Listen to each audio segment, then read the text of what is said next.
It was 6 o'clock already, and so, in order to be there quickly, and at the same time not to drive with his own horses, known to everyone, Vronsky got into Yashvin's hired fly, and told the driver to drive as quickly as possible.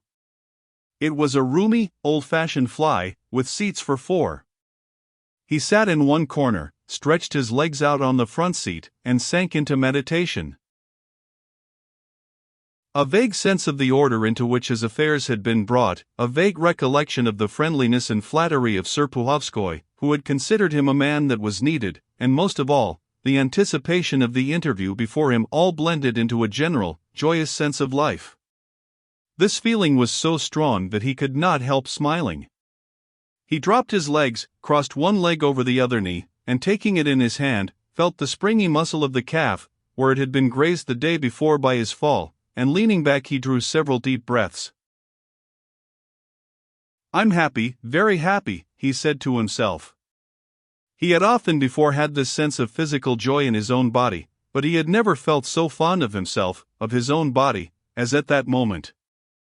He enjoyed the slight ache in his strong leg, he enjoyed the muscular sensation of movement in his chest as he breathed.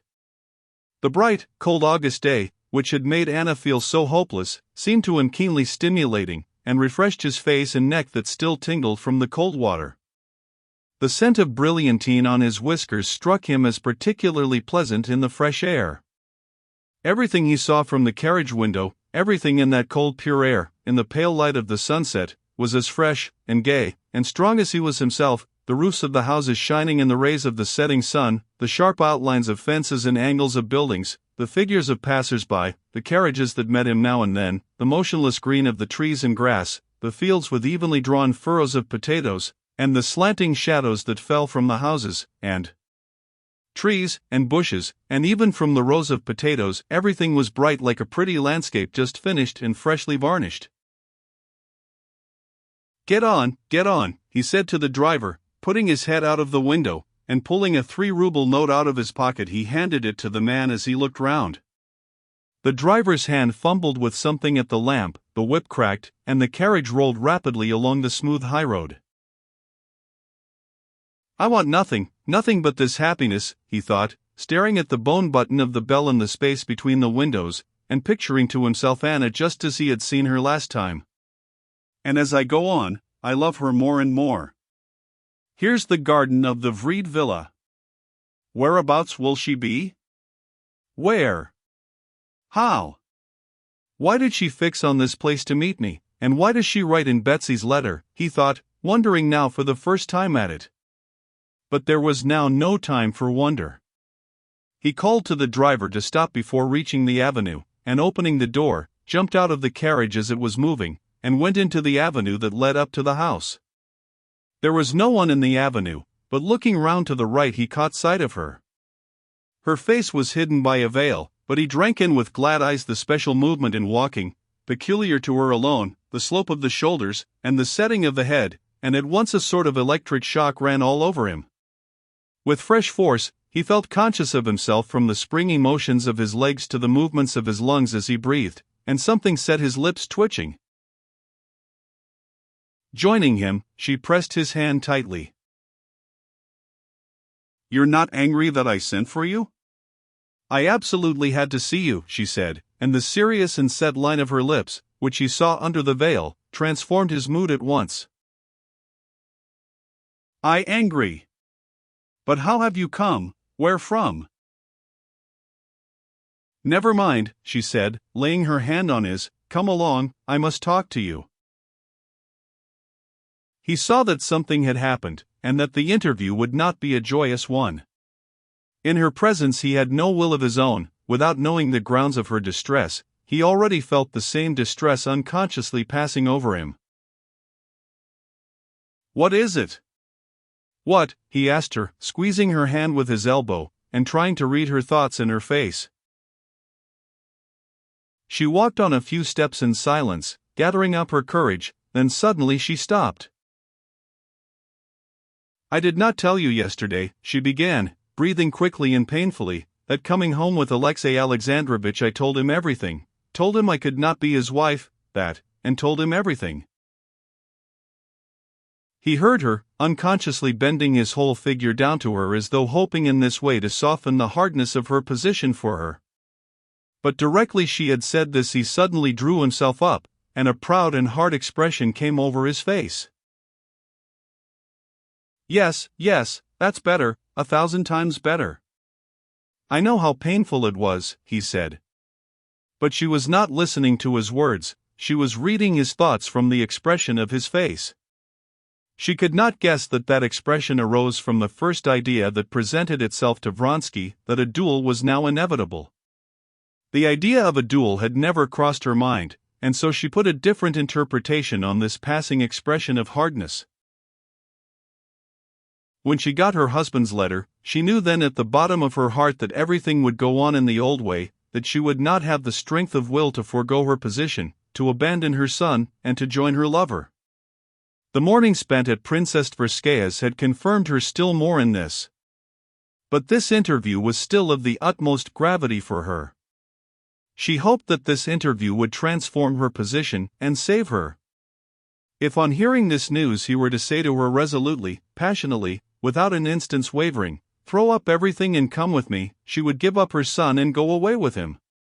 But this news had not produced what she had expected in him. He simply seemed as though he were resenting some affront.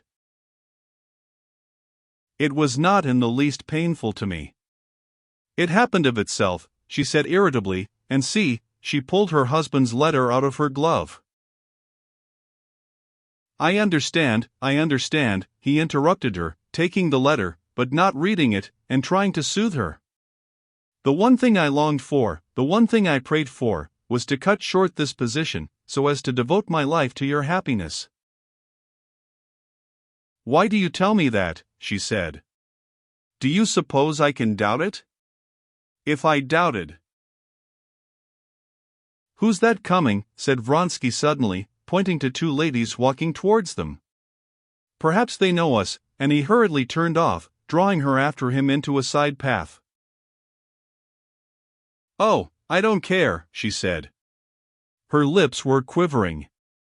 And he fancied that her eyes looked with strange fury at him from under the veil. "I tell you that's not the point, I can't doubt that, but see what he writes to me." "Read it." She stood still again. Again, just as at the first moment of hearing of her rupture with her husband, Vronsky, on reading the letter, was unconsciously carried away by the natural sensation aroused in him by his own relation to the betrayed husband. Now while he held his letter in his hands, he could not help picturing the challenge, which he would most likely find at home today or tomorrow, and the duel itself, in which, with the same cold and haughty expression that his face was assuming at this moment, he would await the injured husband's shot, after having himself fired into the air. And at that instant there flashed across his mind the thought of what Serpuhovskoy had just said to him, and what he had himself been thinking in the morning, that it was better not to bind himself, and he knew that this thought he could not tell her. Having read the letter, he raised his eyes to her, and there was no determination in them. She saw at once that he had been thinking about it before by himself. She knew that whatever he might say to her, he would not say all he thought. And she knew that her last hope had failed her. This was not what she had been reckoning on. "You see the sort of man he is," she said, with a shaking voice, "he—" "Forgive me, but I rejoice at it," Vronsky interrupted. "For God's sake, let me finish," he added, his eyes imploring her to give him time to explain his words. "I rejoice, because things cannot possibly remain as he supposes." "Why can't they?" Anna said, restraining her tears, and obviously attaching no sort of consequence to what he said. She felt that her fate was sealed. Vronsky meant that after the duel inevitable, he thought things could not go on as before, but he said something different. "It can't go on. I hope that now you will leave him. I hope," he was confused, and reddened, "that you will let me arrange and plan our life." "Tomorrow," he was beginning.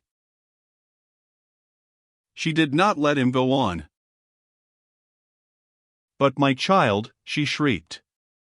"You see what he writes. I should have to leave him, and I can't and won't do that. But, for God's sake, which is better, leave your child, or keep up this degrading position? To whom is it degrading? To all, and most of all to you. You say degrading, don't say that. Those words have no meaning for me, she said in a shaking voice. She did not want him now to say what was untrue. She had nothing left her but his love, and she wanted to love him. Don't you understand that from the day I loved you everything has changed for me? For me there is one thing, and one thing only, your love. If that's mine, I feel so exalted, so strong, that nothing can be humiliating to me. I am proud of my position, because, proud of being, proud. She could not say what she was proud of. Tears of shame and despair choked her utterance. She stood still and sobbed. He felt, too, something swelling in his throat and twitching in his nose, and for the first time in his life he felt on the point of weeping. He could not have said exactly what it was touched him so. He felt sorry for her, and he felt he could not help her, and with that he knew that he was to blame for her wretchedness, and that he had done something wrong. Is not a divorce possible? He said feebly. She shook her head, not answering.